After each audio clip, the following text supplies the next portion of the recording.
विद्यार्थियों, नमस्ते। हमने केंचुए के श्वसन तंत्र और परिसंचरण तंत्र की चर्चा की थी। आज हम केंचुए के तंत्रिका तंत्र, पाचन तंत्र से संबंधित जो क्रियाएं हैं, उनकी जो संरचनाएं हैं, उसके बारे में अध्ययन करते हैं।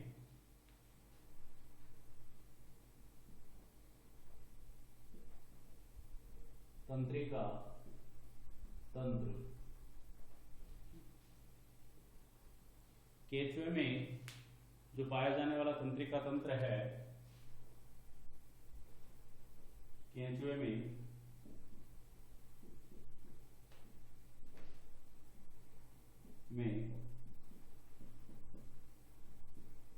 तंत्रिका तंत्र को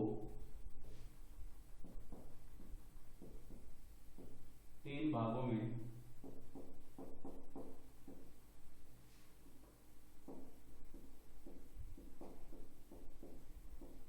बांटा गया है। कितने भाग के अंदर बांटा गया है? तीन भागों के अंदर इसे बांटा गया है।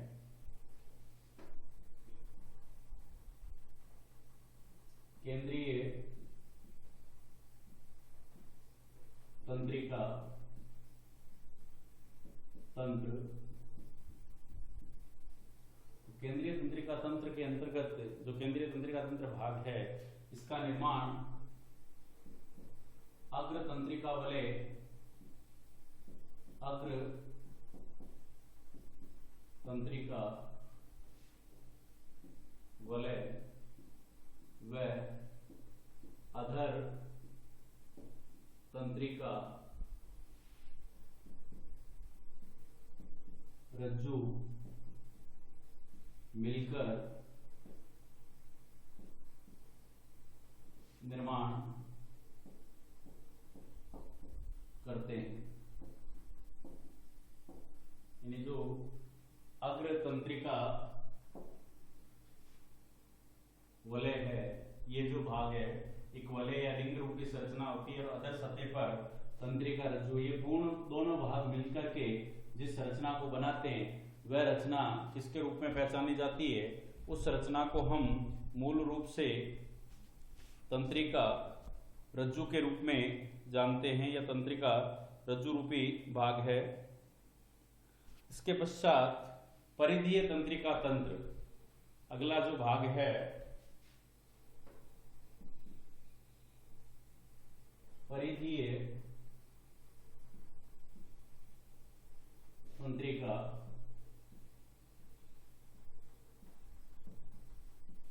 तंत्र।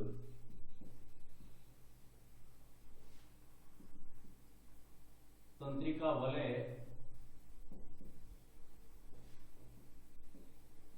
व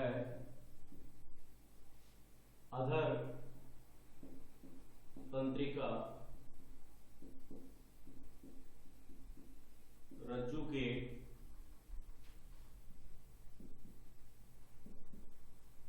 पार्श्व भाग से निकलने वाली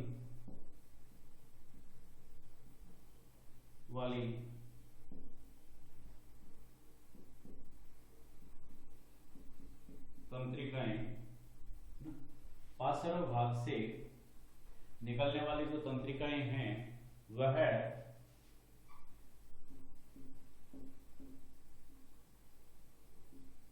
परिधीय तंत्रिका तंत्र का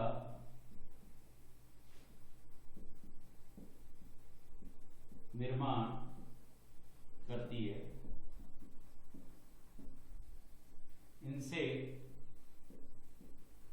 8 से 10 जोड़ी तंत्रिकाएं निकलकर,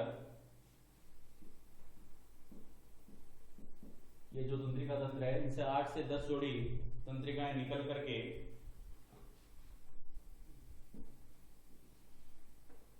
अलग अलग भागों में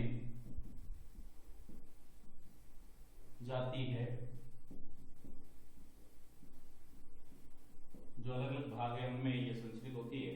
इसमें दहबीती भाग जो है उसके अंदर कुछ तंत्रिका, ग्रसनी, ग्रसिका, पेशनी भागों में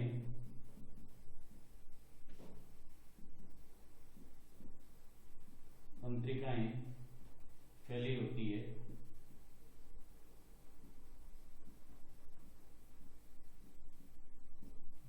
उन भागों के अंदर ये तंत्रिकाएं फैले हुए रूप में पाई जाती है, उस रूप के अंदर उपस्थित रहती है। अब इसके बाद देखिए अनुकंपी तंत्रिका तंत्र, ये जालिका के रूप में पाई जाने वाली संरचना होती है। कौन से रूप में उपस्थित होती है भाई? जालिका के रूप में पाई जाने वाली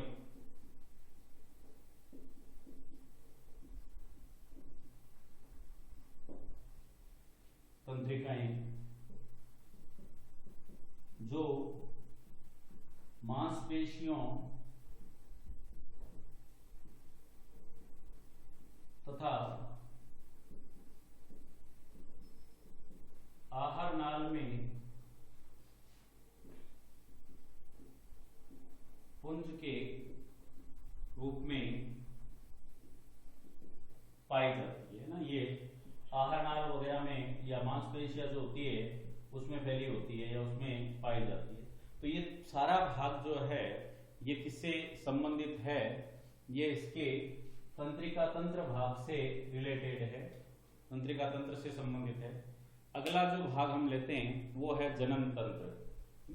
कौन सी संरचना में? जनन तंत्र।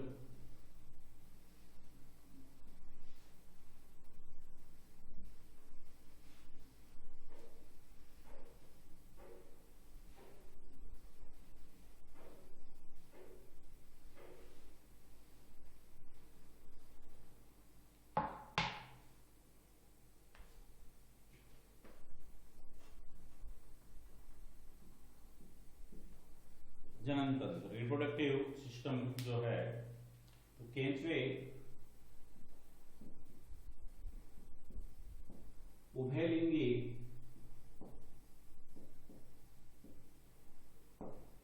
अथवा द्विलिंगी प्राणी है।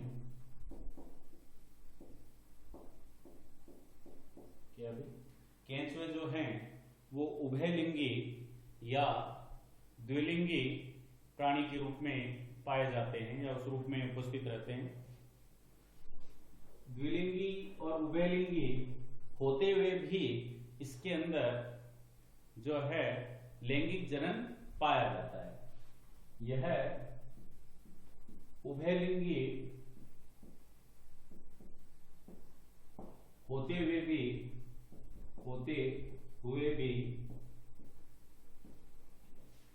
लैंगिक जनन प्रदर्शित करते हैं, क्योंकि इनमें कुपूर्वता का प्रोटोएंड्रियस कुपूर्वता का गुण पाया जाता है। कौन सा उपस्थित होता है अभी? कुपूर्वता का जो गुण है उसकी उपस्थिति इसके अंदर पाई जाती है। कुपूर्वता से तात्पर्य है कि मादा जनन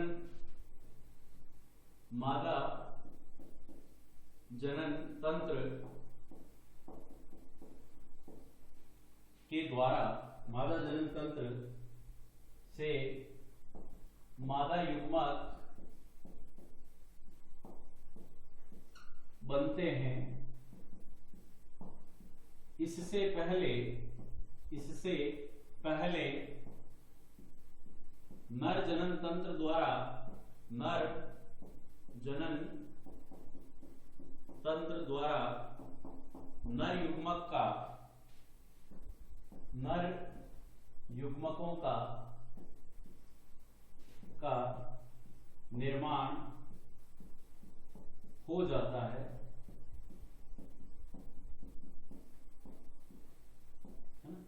भाई जो नर युग्मक है उसका निर्माण मादा युग्मक से पहले होता है। पू यानी पूर्व, उनके ये अपने जैसे जो पूर्वता का मतलब पहले, पू यानी यहां पू के सर नहीं होकर के हम ये कहते हैं कि जो मूल रूप से नर युग्मक है वह पहले बनते हों, तो ऐसी व्यवस्था जिसके अंदर पाई गई है, इस कारण से ही ये लैंगिक जनन को व्यक्त करते हैं। इसमें एक केंचुए का सिर भाग व दूसरे केंचुए का पूंछ या पश्य भाग आमने सामने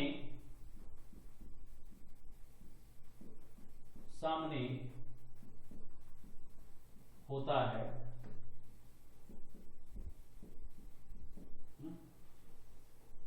इनका जो एक का पूंछ यानी माउथ एंड टेल, अगर मान लीजिए ये एक केंचुए का रूप है, अगर ये माउथ पार्ट है तो ये इसका टेल या पश्य भाग हो गया, और अब दूसरा जो केंचुआ इसके कांटेक्ट में आएगा तो ये व्यवस्था बनेगी इसमें। तो ये इसका माउथ पार्ट होगा और ये इसका टेल पार्ट होगा, एक का माउथ एक का टेल। इस तरीके से क्रॉस फोरम के अंदर ये व्यवस्थित रहते हैं। इस प्रकार की क्रिया से फायदा क्या है? इस प्रकार की क्रिया के कारण से दोनों केंचुए के जो नर जनन छिद्र हैं वह शुक्र ग्राहिका के आमने सामने आ जाते हैं। इस क्रिया के कारण से जो माउथ और टेल पोजीशन पर जो जॉइंट हो रहा है या कनेक्शन हो रहा है, तो उसके प्रभाव से जो केंचुए हैं उनका एक का नर जनन क्षेत्र दूसरे के शुक्र ग्राहिका के सामने, दूसरे का नर जनन तंत्र पहले के शुक्र ग्राहिका के सामने आ जाते हैं, जिसके कारण से वह शुक्राणुओं और प्रोस्टेट पदार्थों को यानी नर जो जनन द्रव्य है उनका और प्रोस्टेट का क्या कर देता है, प्रोस्टेट द्रव्य जो है उसका स्त्रवण का कार्य कर देते हैं। इस क्रिया के प्रभाव से, इस क्रिया के प्रभाव से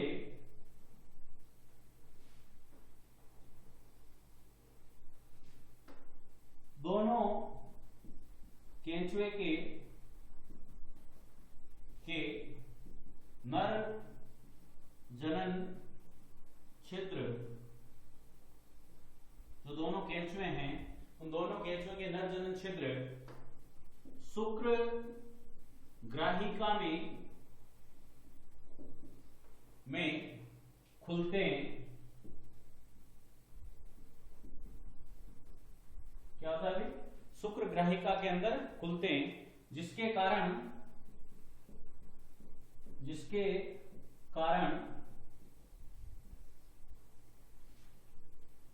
नर जनन द्रव्य व प्रोस्टेट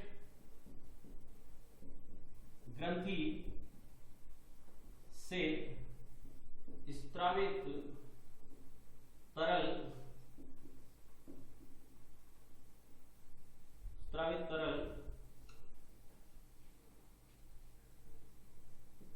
मुक्त कर दिया जाता है।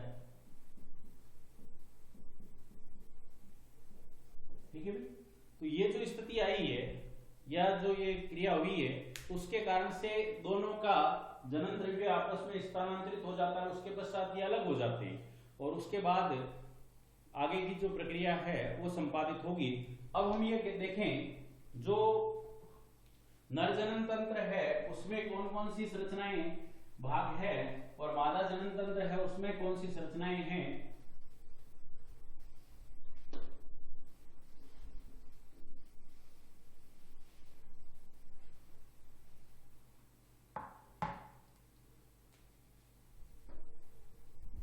नर जनन तंत्र में वर्षण वर्षण कोश, शुक्राशय, प्रोस्टेट व शायद ग्रंथियां पाई जाती है।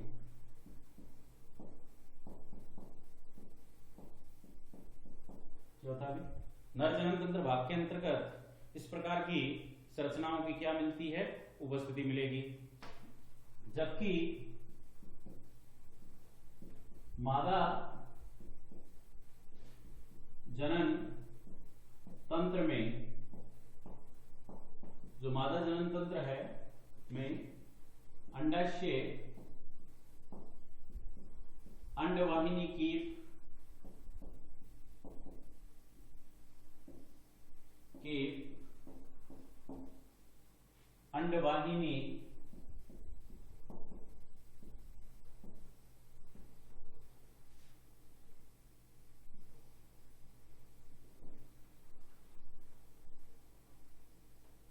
शुक्र ग्राही काएं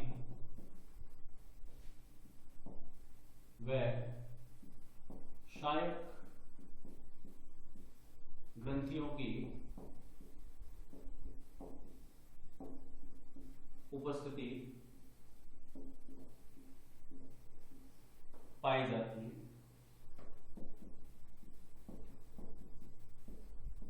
अब जो शुक्र ग्राहिका के अंदर जनन द्रव्य नर जनन द्रव्य स्थित है, यानी ये जो तरल नर युग्मक, अब ये नर युग्मक वहां से गति करते हुए अंडाशय से मुक्त मादा युग्मक के साथ क्रिया करेंगे तो नर युग्मक और मादा युग्मक मिलकर के ये भाग इन दोनों के संयोजन से युग्मनज यानी एक तरीके से निषेचन का कार्य। और यह चीज आपको ध्यान रखनी है कि निषेचन की क्रिया कौन से भाग में होती है, कोकून में। कौन से पार्ट में होता है निषेचन का कार्य, किसके अंदर होता है, कोकून के अंदर निषेचन की क्रिया संपादित होती है या निषेचन का कार्य कोकून के अंदर होता है। प्रत्येक कोकून से एक केंचुए का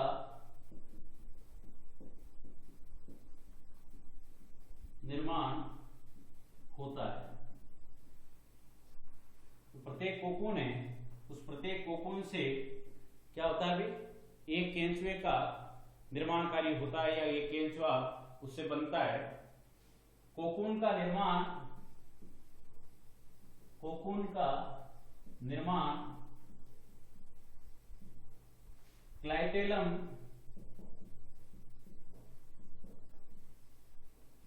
के द्वारा होता है।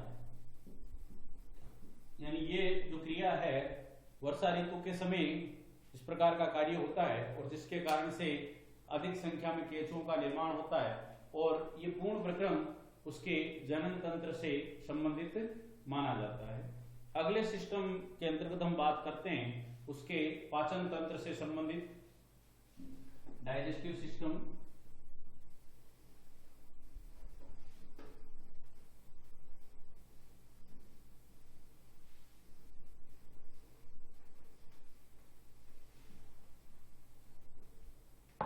पाचन तंत्र है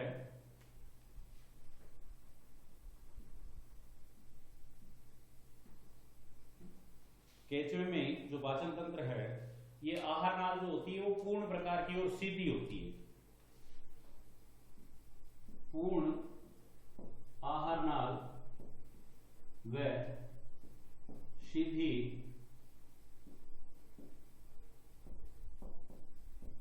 होती है। यानी इसका अर्थ यह है कि ये मुख से प्रारंभ होकर के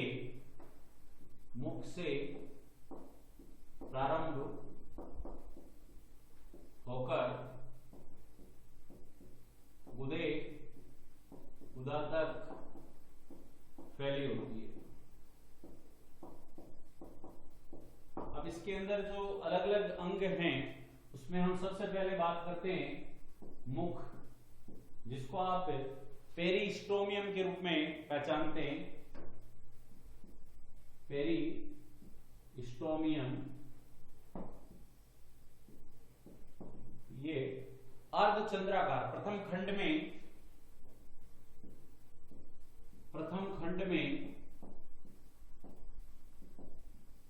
अर्धचंद्राकार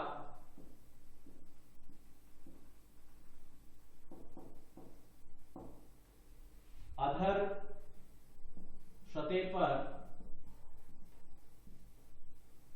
उपस्थित, अधर सतह पर होगा, अर्धचंद्राकार होगा, प्रथम खंड में होगा, है ना, जिसमें प्रवर्ध के रूप में यानी उसको ढके हुए संरचना प्रोस्ट्रोमियम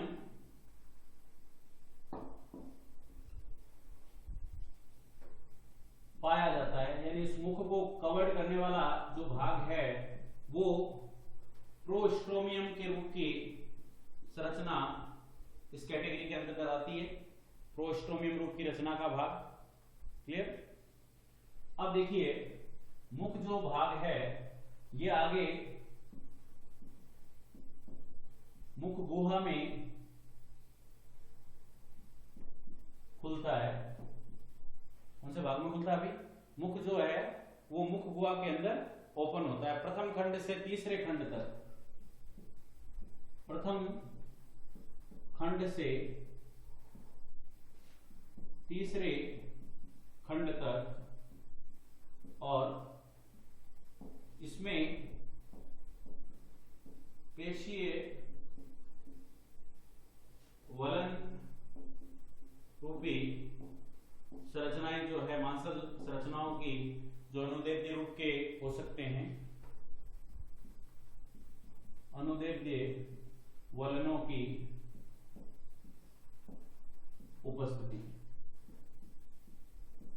जो भोज्य पदार्थ मुख में आया उसको मुख गुहा के माध्यम से, यानी ये मुख और ग्रसनी को जोड़ने में, मुख व ग्रसनी को जोड़ने में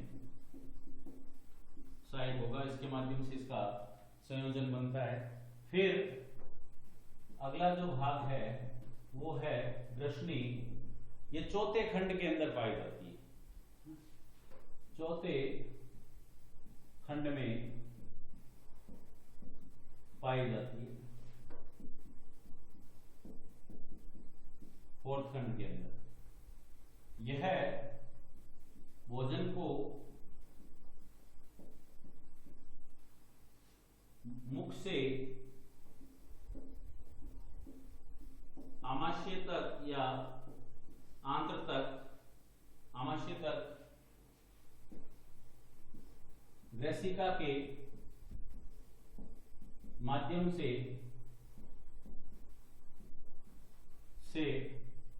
पहुंचाती है, यानी भोजन को आगे पहुंचाने का कार्य।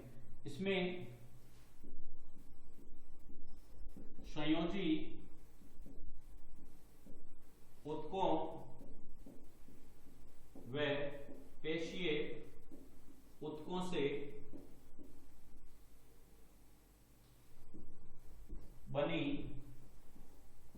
लार ग्रंथियां पाई जाती है। इसके अंदर किसकी उपस्थिति मिलती है? भी लार ग्रंथियां जो है वो इस भाग के अंदर मिलेगी या लार ग्रंथियों की उपस्थिति इसके अंदर पाई गई है। जो लार का स्त्रावण करती है, यानी इसके द्वारा किसका स्त्रावण होता है भाई? लार का स्त्रावण किया जाता है इसके माध्यम से, या लार स्त्रावण की क्रिया होती है। इसमें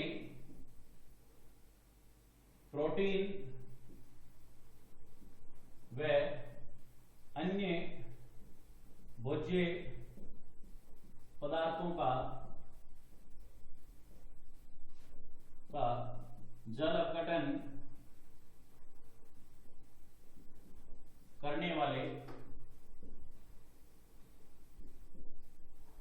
एंजाइम पाए जाते हैं। उनका जल अपघटन करने वाले जो एंजाइम्स होते हैं उनकी उपस्थिति इसके अंतर्गत मिलती है। इसके पश्चात अगला जो भाग है वो है ग्रेसिका, जो 5वें से 8वें खंड में, कौन से क्षेत्र में? ग्रेसिका 5वें से 8वें खंड में। अब ये जो भाग है ये ग्रसनी को आमाशय से जोड़ती है। किसी भी प्रकार का पाचन नहीं होता है, किसी भी प्रकार का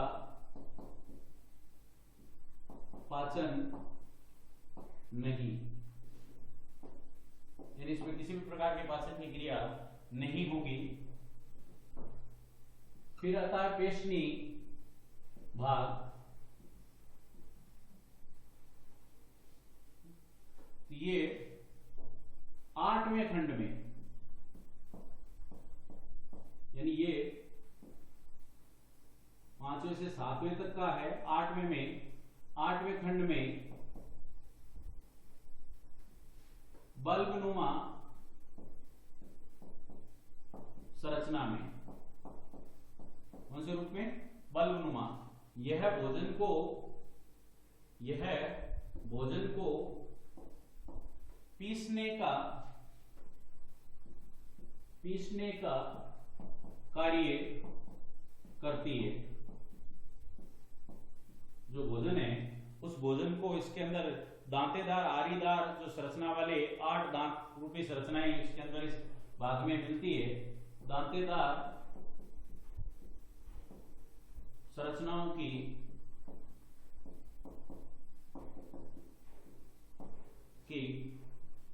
उपस्थिति,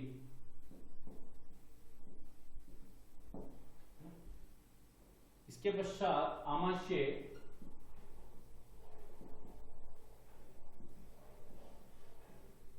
ये 9वें खंड से 15वें तक, यानी लगभग 14वें खंड, यानी 15वें से आगे आंत्र शुरू हो जाती है, 14वें खंड तक अंतिम रूप जो होता है ना 9वें से 14वें तक का मिलता है। और इसमें कैल्सीफेरस ग्रंथियां जो मृदा के ह्यूमिक अम्ल को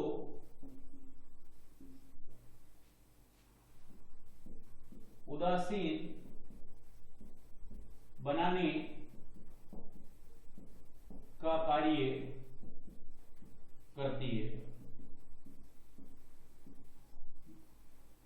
इसमें जो वलन होते हैं उनके अंदर इस प्रकार की कैल्सीफेरस ग्रंथियों की क्या पाई जाती है? उपस्थिति पाई जाती है, जिसके कारण से उसे उदासीन बनाने का कार्य होता है। इसके बाद आंत्र जो है, ये आंत्र भाग जो है 15वें खंड से अंतिम खंड तक, यानी आप उसको 3 भागों में हम बांटेंगे। पूर्व टिफ्लोसोल्स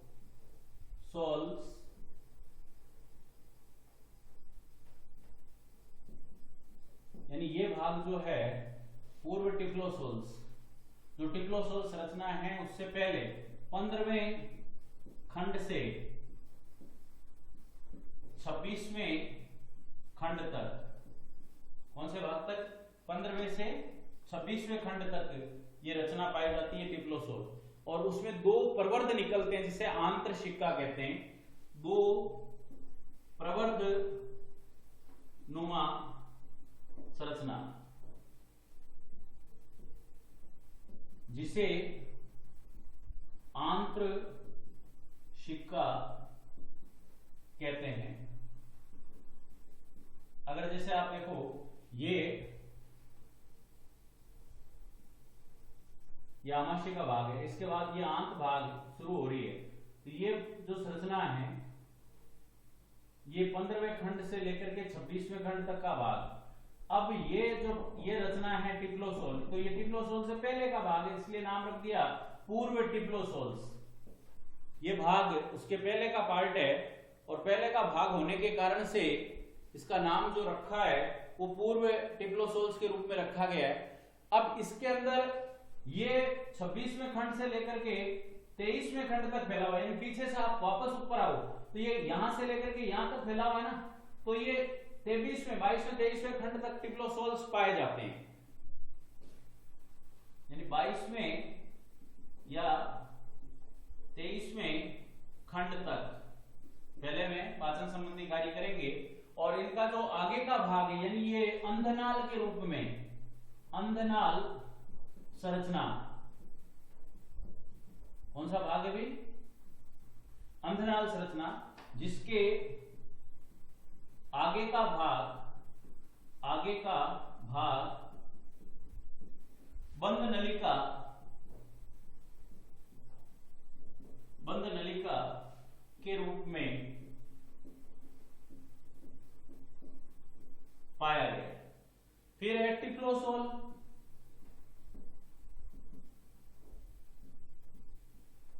दूसरा भाग जो है ना वो कौन सा है अभी? टिफ्लोसोल्स। तो ये रचना है, ये 26वें खंड से लेकर के जो 95वें खंड है, यानी पीछे वाले कौन से छोड़ दें आप, 25 खंड पीछे वाले छोड़ दीजिए, तो ये 26वें खंड से लेकर के 95वें खंड तक, 26वें से 95वें खंड तक। अब आप थोड़ा सा समझने के लिए ये बात देखनी है कि आप किताब में जो लिखा हुआ है कि 26वें खंड से अंतिम 23वें या 25वें खंड को छोड़ करके, तो अंतिम वाले छोड़ो तो कौन सा क्रमांक आएगा? 120 माने 25 छोड़ दे तो 95 एक नहीं हुए, तो 26वें से 95वें खंड तक जो है इनकी 23वें या 95वें खंड तक इनकी क्या पाई जाती है? उपस्थिति पाई जाती है, उस रूप में मिलते हैं। इनमें पाचन से संबंधित क्रियाएं, अवशोषण का कार्य, और जो पश्य टिफ्लोसोल है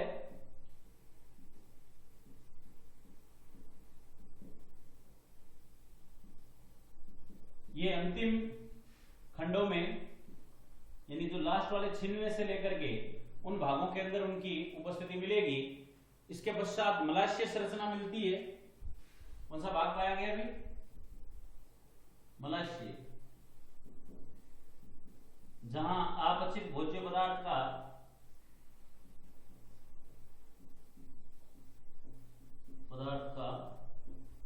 संग्रह क्या होता है? अपचित जो भोज्य पदार्थ है उसके संग्रहण की क्रिया संपादित होती है। क्लियर? तो ये हमने पाचन तंत्र से संबंधित क्रिया के बारे में अध्ययन किया है। अगली चर्चा हम अपनी नेक्स्ट क्लास के अंतर्गत करेंगे। धन्यवाद।